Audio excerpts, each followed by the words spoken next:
नमस्कार, मैं हूं वीना दुबे और आप देख रहे हैं ग्रैंड न्यूज। आइए नजर डालते हैं आज के हेडलाइंस पर।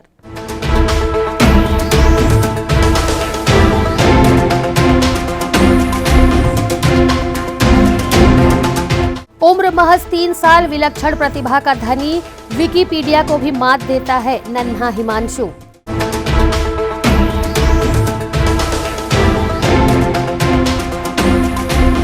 जिले के कलेक्टर और एसपी ने कोरोना वैक्सीन लगवा आम जनता की हौसला अफजाई कर दी वैक्सीन लगाने की सलाह।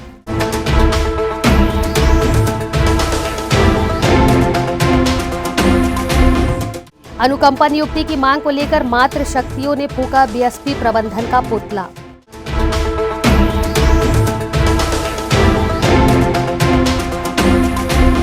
दुर्ग वन विभाग ने की छापामार कार्यवाही, 4 करंट तोतों को बचाया तस्कर से।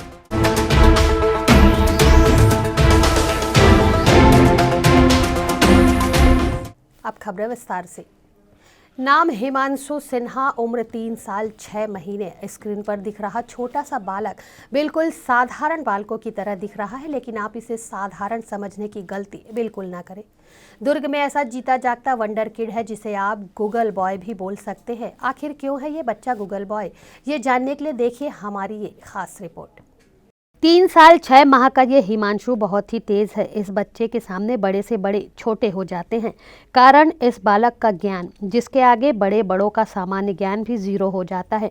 महज 3.5 साल का हिमांशु सिन्हा आपको चंद मिनटों में देश दुनिया, ज्ञान विज्ञान, अर्थव्यवस्था, ऑटोमोबाइल आविष्कार, मशहूर हस्तियों की उपलब्धियां और उनके नाम से परिचय करा देता है।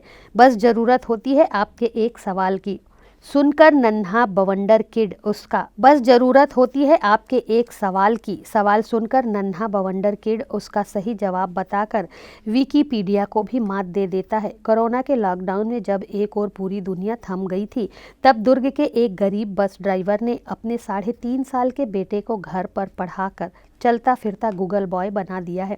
मात्र 3.5 साल की उम्र में हिमांशु सिन्हा आज 1-2 नहीं बल्कि 1000 से ज्यादा सवालों के जवाब बिना रुके दे सकता है। अद्भुत बौद्धिक क्षमता के धनी इस मासूम बच्चे को छत्तीसगढ़ के 90 विधायकों, राज्य और केंद्रीय मंत्रिमंडल से लेकर लगभग 50 से ज्यादा देशों के नाम और उनकी राजधानी मुंह जबानी याद है। हिमांशु को वंडर किड बनाने के पीछे उसके पिता का हाथ है। महज 8वीं पास पिता राजू सिन्हा ने बेटे की विलक्षण प्रतिभा को परखते हुए उसे एक चलता फिरता इंसाइक्लोपीडिया बना दिया है। 3.5 साल की उम्र में जब बच्चा महज कुछ शब्द ही ठीक से बोलना भी नहीं सीख पाता, वही हिमांशु अपनी तुतलाती आवाज में देश दुनिया, खेल, राजनीति, भूगोल और गणित के कठिन सवालों के जवाब देता है। सबसे तेज भागने वाला जानवर चीता। चीता। सबसे बड़ी नहर क्या है? विश्व का सबसे बड़ी नहर सुएज है। सर्वाधिक जनसंख्या वाला देश का नाम क्या है? सर्वाधिक जनसंख्या वाला देश का नाम? सर्वाधिक जनसंख्या के नाम पहला में जनसंख्या और देश का नाम। विश्व का सबसे ज्यादा जनसंख्या किसमें है? पहला चीन, दूसरा भारत, तीसरा अमेरिका, चौथा इसराइल, पांचवा राज्य छोटा पाकिस्तान, सातवां रूस, आठवां जापान और बांग्लादेश, 10वां अफ्रीका और 10वां सूडान। विश्व का सबसे बड़े होटल कहाँ है? सिंगापुर। सिंगापुर में। विश्व का सबसे बड़ा रास्ता कहाँ है? न्यूयॉर्क। न्यूयॉर्क में। सबसे ऊंचा पठार का नाम क्या है? सबसे ऊंचा पठार? सबसे ऊंचा पठार कहाँ है? तिब्बत में। Very good. गांधी जयंती कब मनाते हैं? 2 अक्टूबर। Christmas day? 32 दिसंबर। भारत का पहला राष्ट्रीय उद्यान का नाम क्या है? राष्ट्रीय उद्यान पहला भारत का अब्दुल कलाम। विश्व का पहला राष्ट्रपति वैज्ञानिक का नाम क्या है? अब्दुल कलाम। अब्दुल कलाम। कांजीरंगा का मानस उद्यान किस राज्य में है? आसाम में। बस में कंडक्टरी करने वाले पिता को जब लॉकडाउन के दौरान काम बंद हो गया, बसों के पहिए थम गए, लॉकडाउन में जब अचानक बस चलना बंद हो गई, तब हिमांशु के पिता बेरोजगार हो गए थे। राजू सिन्हा को उस वक्त उन्हें कुछ सूझ नहीं रहा था। हर दिन सोचता था क्या करूं। ऐसे में बेटा एक कहानी की किताब लाकर मुझसे पढ़ने बोला और बड़े ध्यान से सारी बातों को सुना। फिर मैंने सोचा क्यों ना इस वक्त का इस्तेमाल बेटे को पढ़ाने में करूं और ये सिलसिला शुरू हो गया। हिमांशु के पिता राजू सिन्हा ने बताया कि उन्हें 8 महीने की उम्र से बेटे के आम बच्चों से खास होने का एहसास हो गया था। हिमांशु जिस बात को एक बार सुन लेता वह महीनों बाद तक उसे नहीं भूलता। क्रमवार दोहरा देता था। ऐसे में पहले छत्तीसगढ़ और फिर भारत की प्रसिद्ध चीज़ों के बारे में पढ़ाना शुरू किया। जब दूसरे दिन मैंने पूछा तो हिमांशु ने बिल्कुल सही जवाब दिया। तब लगा क्यों ना एक ऐसा प्रश्न पत्र तैयार करूं जिससे बेटे का ज्ञान कोश बढ़ता चला जाए। महज 1 साल में यह प्रश्न पत्र 1000 सवालों का बन गया। हिमांशु को सोते जागते इन सभी सवालों के जवाब याद रहते हैं। टीवी में चल रही खबरों को देखकर नए सवाल भी इसमें जोड़ता जाता हूँ। बहरहाल इस वंडर बॉय की कुशाग्र बुद्धि और ज्ञान वाकई काबिले तारीफ है। सरकार से कोई मदद मिल जाती तो काफ़ी अच्छा होता। सर ये इसका उम्र अभी 3.5 साल की है। ये हिमांशु सिन्हा है। मैं रहने वाला कांकेर माकड़ी सुबेमपाड़ा गांव से हूँ। यहाँ पे मैं रोजी रोटी के लिए घर में करीबन 6 साल से हूँ। मैं बहुत अच्छे यहाँ पे। ये इतनी इसकी मेमोरी पावर इतनी शानदार हुई है कि ये जो भी पूछोगे बता देगा। एक बार इसको पढ़ाते हैं, चाहे 5 मिनट के लिए पढ़ाएं या आधा घंटा के लिए, जो कुछ भी है। इनकी दादी है, मेरे घर मालकिन है ना, ये जो पढ़ाती है बेचारी जाती है 1 घंटा 1.5 घंटा जब भी वो टाइम मिलते हैं पढ़ाते हैं। और ये अदर स्टेट से लेकर के अदर कंट्री पूरे देश पूरे वर्ल्ड के बारे में जानकारी रखता है। ये जानवर है, पढ़ाई लिखाई है, क्या है, ये पूरी जानकारी इनके ऊपर भरा हुआ है। सर मैं क्या अपेक्षा क्या रखते हैं? अपेक्षा मैं सरकार से ही रखता हूँ, अगर इसको अच्छा ऊपर ले जाने के लिए अगर मंच तैयार हो जाए तो अच्छी बड़ी बात है। सबसे बड़ी दिक्कत ये है सर कि हम लोग सोच रहे हैं इनको कि अगर ये केंद्रीय विद्यालय में एडमिशन मिल जाए तो और बेहतर, इससे ज़्यादा और कुछ नहीं हो सकता। राज्य सरकार से यही अपील है मेरा। आप क्या काम करते हैं? सर मैं कंडक्टर हूँ बस का। कोरोना वैक्सीनेशन के दूसरे चरण में जिले के कलेक्टर डॉक्टर सर्वेश्वर नरेंद्र भूरे व एसपी प्रशांत ठाकुर ने कोरोना का टीका लगवाया। कोरोना वैक्सीन को लेकर डॉक्टर सर्वेश्वर नरेंद्र भूरे ने सभी से अपील की है कि वैक्सीन का साइड इफेक्ट नहीं है, इसलिए सभी वैक्सीन अवश्य लगवाएं। कोरोना के खिलाफ जारी जंग में सोमवार को दुर्ग कलेक्टर डॉक्टर सर्वेश्वर नरेंद्र भूरे और एसपी प्रशांत ठाकुर के साथ सभी बड़े अधिकारियों ने टीका लगवाया। वैक्सीन लगवाने के कुछ घंटे तक जिला कलेक्टर को आइसोलेशन वार्ड में रखा गया और उन्हें किसी तरह का साइड इफेक्ट नहीं हुआ। कोरोना टीकाकरण को लेकर कलेक्टर डॉक्टर सर्वेश्वर नरेंद्र भूरे ने शहरवासियों से अपील की है कि कोरोना के खिलाफ जारी जंग में हमें बहुत जल्द जीत मिलने वाली है। सबके सहयोग से कोरोना को हम जल्द ही हरा देंगे और फ्रंटलाइन वॉरियर्स को पहले टीका लगाया जा रहा है। अब तक दुर्ग जिले में 11,600 कोरोना योद्धाओं का वैक्सीनेशन का कार्य हो चुका है। कोरोना वॉरियर्स के जो सेकंड फ्रंट लाइन है उसमें मुख्य रूप से राजस्व विभाग और पुलिस विभाग के जो अधिकारी कर्मचारी हैं उनको आज कोरोना वैक्सीनेशन का जिले में प्रारंभ हुआ है और उसके तहत आज मैं एसपी और हमारे पूरे एडिशनल कलेक्टर एडिशनल एसपी लोगों ने कोरोना का वैक्सीन लिया है। अभी तक जो भी पूरे राज्य में और पूरे देश में जितने लोगों को कोरोना वैक्सीन लगाया ऐसे कोई मेजर कॉम्प्लिकेशंस नहीं पाए गए हैं। शुरुआत में के दिनों में थोड़े इसके दुष्प्रचार की संभावना थी, परंतु मैं आपको बताना चाहूँगा कि इतने दिनों भी हो चुके हैं और पूरे ज़िले में कोई भी इस प्रकार की गतिविधियाँ इवेंट नहीं हुआ है। पूर्ण रूप से सेफ़ और सिक्योर वैक्सीन है। आज मैंने भी इसको खुद लिया है और मैं सभी लोगों से अपील करना चाहूँगा कि जैसे जैसे आपका टर्न आएगा तो 100% आप लोग उपस्थित रहे और कोरोना के वैक्सीन को लीजिए। गुप्त सूचना के आधार पर कार्यवाही करते हुए वन विभाग के अधिकारियों ने 4 तोतों के साथ तस्कर को गिरफ्तार किया है। फिलहाल तस्कर के खिलाफ कार्यवाही करते हुए उसे न्यायिक रिमांड पर जेल भेज दिया गया है।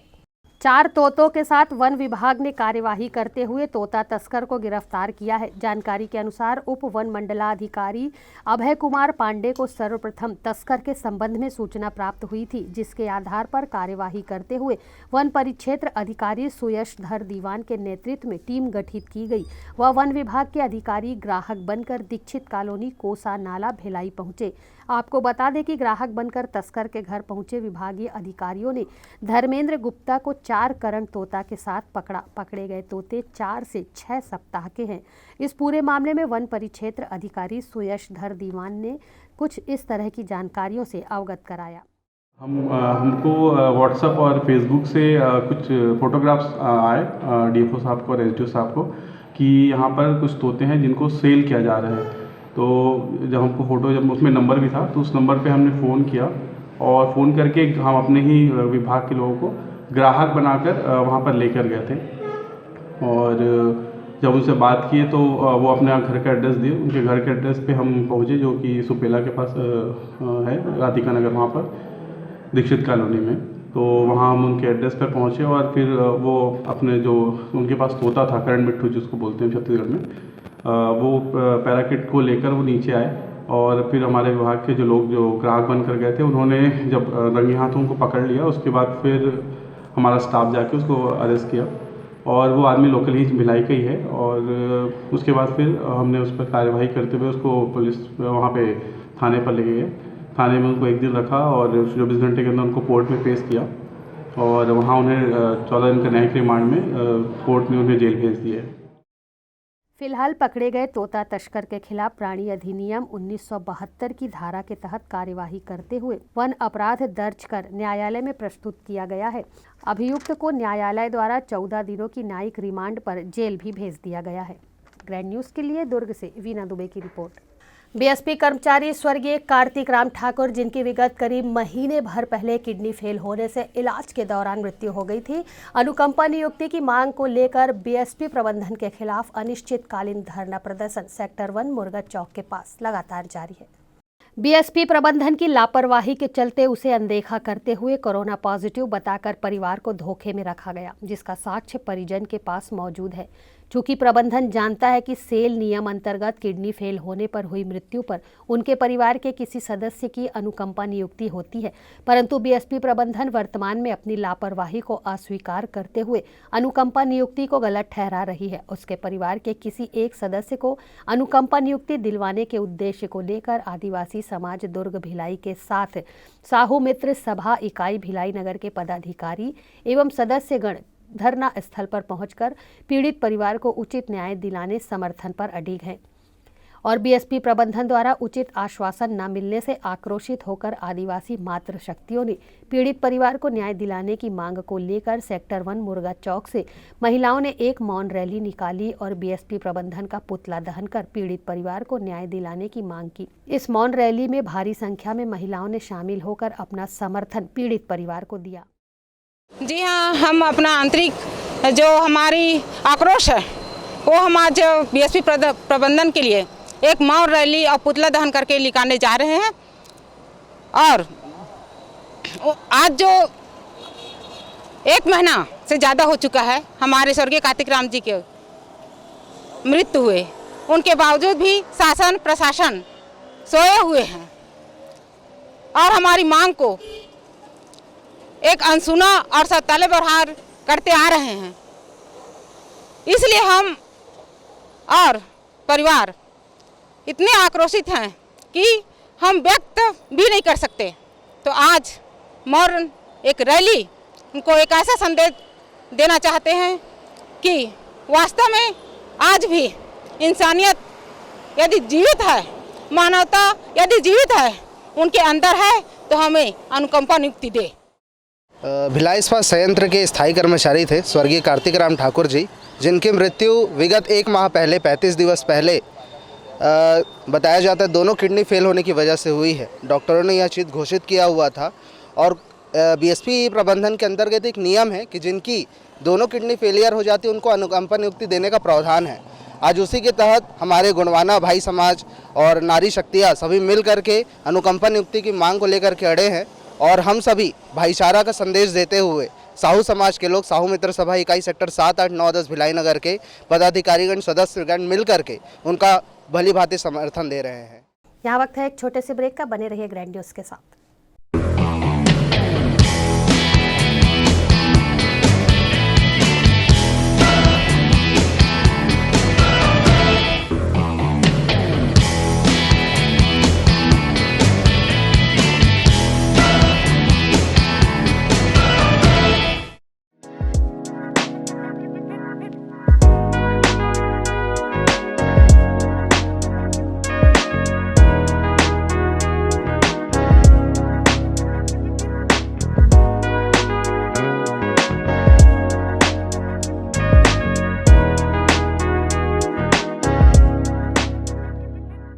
Celebration safari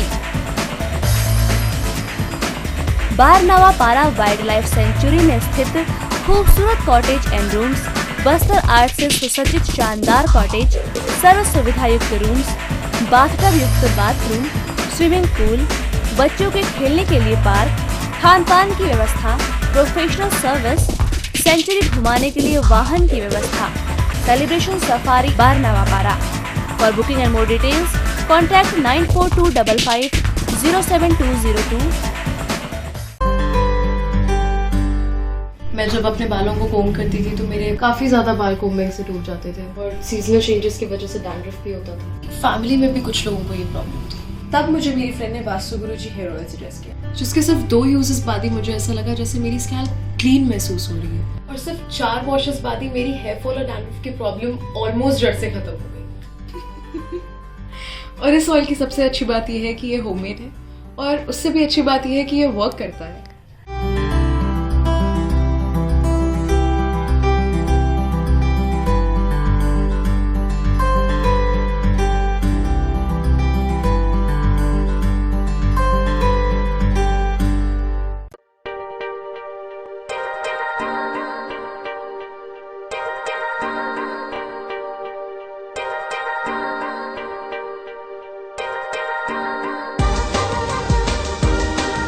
Relationships are forever. Out of all loved ones, your children are most precious. One of our biggest dreams is to give our children's marriage the top in luxury and facility.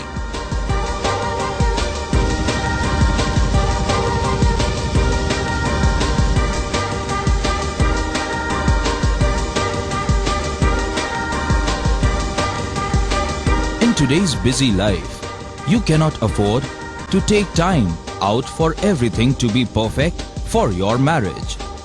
And you cannot compromise on quality of service for your guests. Our customized marriage packages are made just according to your wish. This presentation will acquaint you with the different luxury packed marriage packages available. This package has an elaborate menu with 60 mouth-watering items. Bharat Swagat including welcome drink, snacks and sweets. A breathtakingly decorated welcome gate and the arena decorated with flowers. To give you the best colors in view, we organize special light effects for all areas. We take care of decorating the groom's car to its best attire and exclusive DJ beats for extreme fun and valet parking to make your guests feel like an emperor. Our exclusive add-ons give you unlimited freedom to customize your ceremony to its best.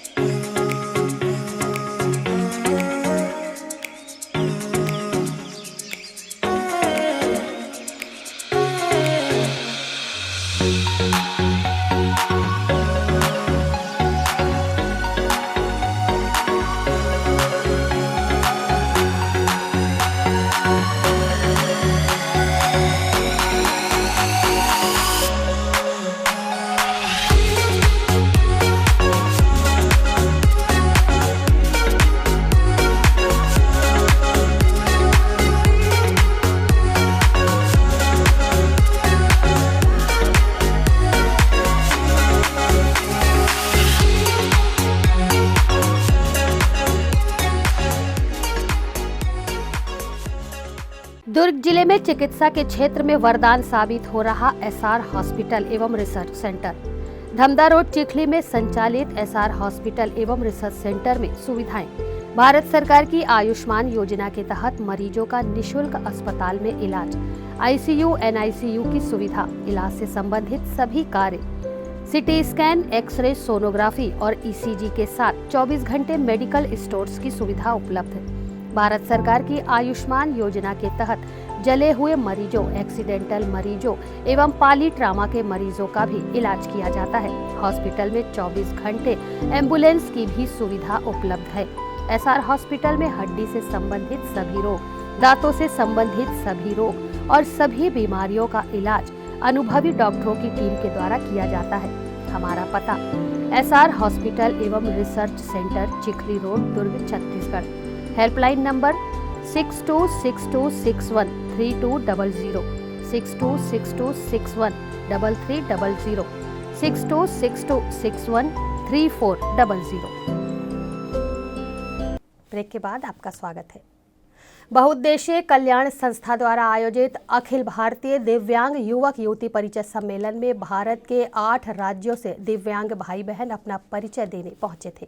Akhil Bharatiya दिव्यांग युवक युवती परिचय सम्मेलन में मध्य प्रदेश, महाराष्ट्र, उड़ीसा, राजस्थान, उत्तर प्रदेश, दिल्ली, हरियाणा, गुजरात, झारखंड, बिहार, छत्तीसगढ़ के करीब 500 दिव्यांग जनों ने हिस्सा लिया, जिनमें 19 जोड़ों का पंजीयन हुआ है। इसके पूर्व लॉकडाउन में 55 जोड़ों का ऑनलाइन पंजीयन हुआ था। संस्था जोड़ों का विवाह निःशुल्क करेगी। विवाह मई माह के प्रथम सप्ताह में किया जाएगा। विवाह अयप्पा मंदिर सेक्टर 2 में निःशुल्क कराया जाएगा। इस सम्मेलन में वेयर हाउस के चेयरमैन अरुण वोरा, दुर्ग सांसद विजय बघेल के अलावा कई अन्य गणमान्य नागरिक उपस्थित रहेंगे। आज 7 राज्यों से लोग दिव्यांग भाई बहन आए थे, जिसमें उड़ीसा, मध्य प्रदेश, महाराष्ट्र, छत्तीसगढ़, दिल्ली से, और इसमें 525 दिव्यांग भाई बहन आए थे। 325 लोगों ने अपना पंजीयन कराया, उसमें 19 जोड़े विवाह के लिए तय हुए और इनका जो विवाह है 2 मई को अयप्पा मंदिर सेक्टर 2 में निःशुल्क किया जाएगा।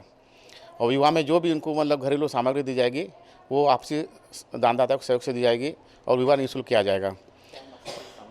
ये हमारा मकसद है कि दिव्यांग भाई बहन अपनी दिव्यांगता के कारण अपनी शादी के लिए जोड़े बना नहीं पाते, जा नहीं पाते। तो हमारा उद्देश्य है कि उनको समाज की मुख्य धारा से जोड़ना और एक मंच में लाकर उनकी जीवन साथी को चुनना और जीवन साथी बने बाद उनका निःशुल्क विवाह कराना, ताकि उनकी पैसे भी दिव्यांगता कारण उनकी गरीब रहते हैं, पेंशन भी कम मिलता है उनको दिव्यांगता कारण, तो उनको पैसे बचाना।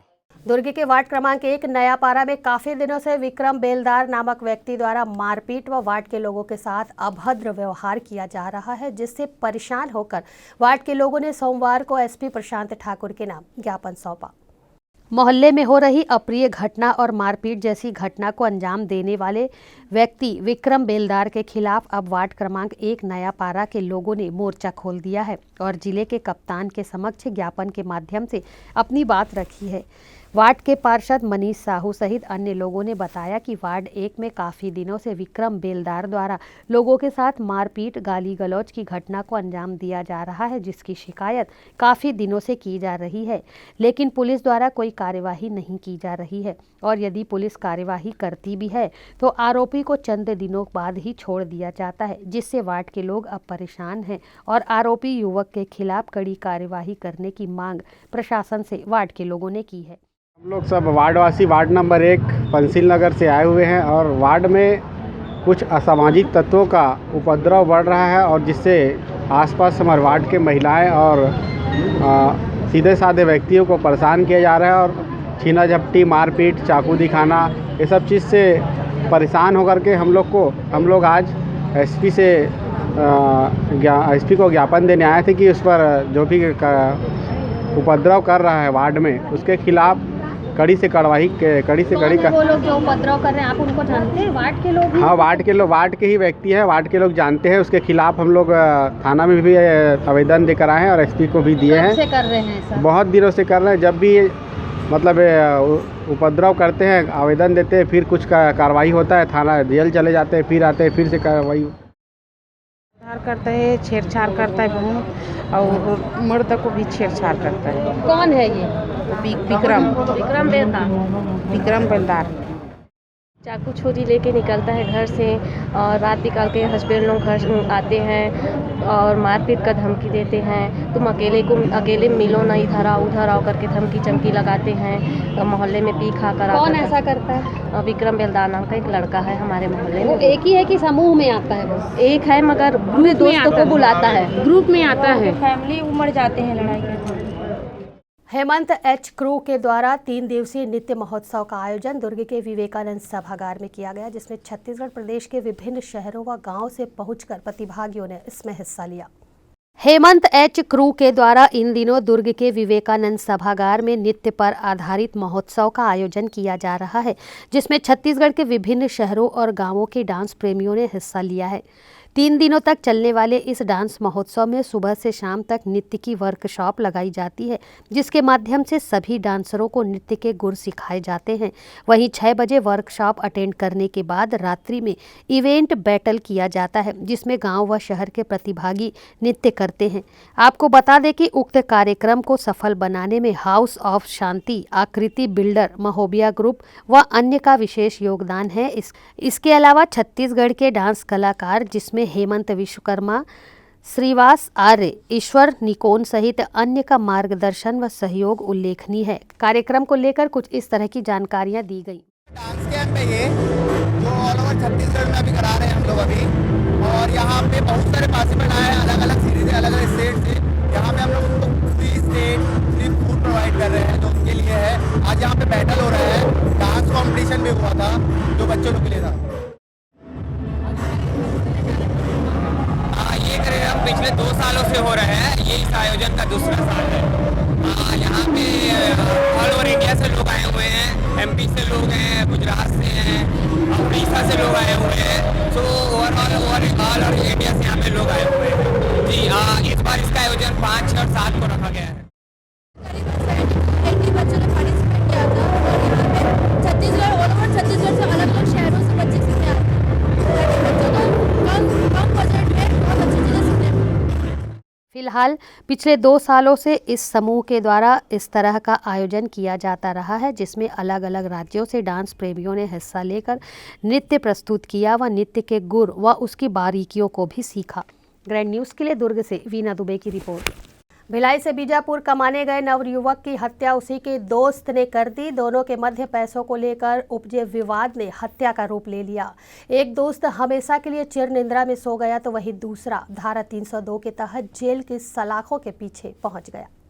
इस्पात नगरी के स्टेशन मरौदा निवासी टिकेंद्र और राजेश मांडले 5 फरवरी को बीजापुर के ग्राम पिनकापल्ली में बन रही सड़क के निर्माण कार्य में मजदूरी करने पहुंचे। 6 फरवरी की सुबह राजेश और टिकेंद्र के मध्य पैसों को लेकर विवाद उत्पन्न हो गया। बीच बचाव करने पर दोनों कुछ देर के लिए शांत हो गए। रात्रि लगभग 8:30 बजे दोनों के मध्य पुनः विवाद शुरू हुआ। विवाद इतना बढ़ा कि पास में रखे लकड़ी के डंडे से टिकेंद्र ने राजेश के सिर पर वार किया। सिर पर लगी चोट इतनी खतरनाक थी कि घटना स्थल पर ही राजेश के प्राण पखेरु उड़ गए। बीजापुर पुलिस ने राजेश मांडले की हत्या के जुर्म में टिकेंद्र को गिरफ्तार कर जेल भेजा। वहीं 8 फरवरी को रिसाली मुक्ति धाम में राजेश मांडले का अंतिम संस्कार किया गया। इसमें उसका बीवी का भी भला हो, उसका बच्चा का भी भला हो और उसकी माँ का भी भला होना चाहिए, क्योंकि उसकी माँ का भी आँख थोड़ा कमजोर भी है और हम लोग भी हैं, दोनों भाई। तो अपना अपना मतलब मृतक का नाम क्या है और कहाँ रहने वाला है? राजेश मांडले, स्टेशन मरौदा। तो ये कब से गया था काम करने? गुरुवार को। और ये घटना कब का है? मतलब नहीं, शुक्रवार रात को है, शनिवार को सूचना मिला। आप कौन हो उसका? मैं उसका बड़ा भाई हूँ सर। मैं अभी आज आया हूँ और इन लोग चीता को जलाने के आप देख ले पूरा चीता जलाने। मैं बस यही चाहता था कि उसका शकल थोड़ा सा देख लूं। शकल देखने के बाद में जिस मेरे को थोड़ा सा भनक लगा, तो हाथ वाथ को देखा तो हाथ वाथ में तो कुछ है नहीं। तो ये लड़ाई किस टाइप का किया है, फिर धीरे धीरे देखने से पता चल रहा है सर कि पोस्टमार्टम भी हुआ है। तो सर पोस्टमार्टम तो यहाँ से भी होता है, लेकिन यहाँ से भी टाका नहीं है, ना यहाँ भी टाका नहीं है। तो और नीचे खोल के देखा सर तो कुछ भी नहीं है उसका। सर मेरे को कुछ नहीं, बस मेरा भाई का गुनहगार बस चाहिए और उसकी बूढ़ी माँ है जो उसके साथ में रहती है, आप उसका थोड़ा हेल्प कर दो सर। 10 आदमी गए थे पुलिया काम के लिए बीजापुर। बीजापुर से 30 किलोमीटर अंदर गए थे, किच्चीपल्ली कुछ गांव है, एकदम कन्फर्म याद नहीं है। फिर वहाँ क्या हुआ था इसके साथ? इन लोग पहले से इन लोग का खुन्नस था सर, मैं रियल बता रहा हूँ। जो वहाँ पे पुलिस वाले के पास लिखवाया और जो देखा हूँ, यही जाते जाते यही ऑटो में इन लोग झगड़ा हुए हैं शीतला मंदिर के पास। शीतला मंदिर के पास इसका झगड़ा हुआ है। उसके बाद मार्केट में फिर इसका झगड़ा हुआ है। जो जिसका मृत्यु क्या नाम भाई?